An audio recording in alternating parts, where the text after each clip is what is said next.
அல்லாஹு ரப்புல் ஆலமீன் ஒவ்வொரு நாள் பொழுதும் ஒவ்வொரு நாளிலும் இரவின் இறுதி பகுதியில் இவ்வாறு கேட்பதாக நபிகள் நாயகம் நமக்கு சொல்லித் தருகிறார்கள். என்ன கேட்கிறானாம் அல்லாஹ்? ஹல்மின் சாயில், என்னிடத்தில் ஏதேனும் கோரிக்கையாக வைப்பவர் உண்டா?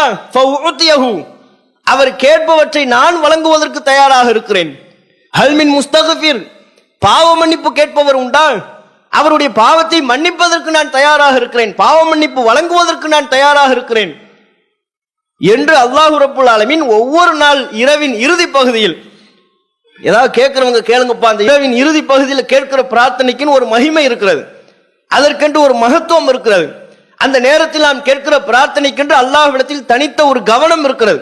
அப்ப அல்லாஹ்வே வலியுறுத்தி கேட்கிறான். கேட்கிறவங்க யாரும் இருக்கிறீங்களா? கேளுங்கப்பா, இந்த நேரத்தில் எதை கேட்டாலும் நான் பரிசீலித்து உங்களுக்கு உடனடியாக நிறைவேற்றி தருகிறேன். அது உங்களுடைய கோரிக்கையாக இருக்கலாம், பாவ மன்னிப்பாக இருக்கலாம், எதை வேண்டுமானாலும் கேளுங்கள், நான் தருகிறேன், பதிலளிக்கிறேன் என்று அல்லாஹ் சொல்கிறான்.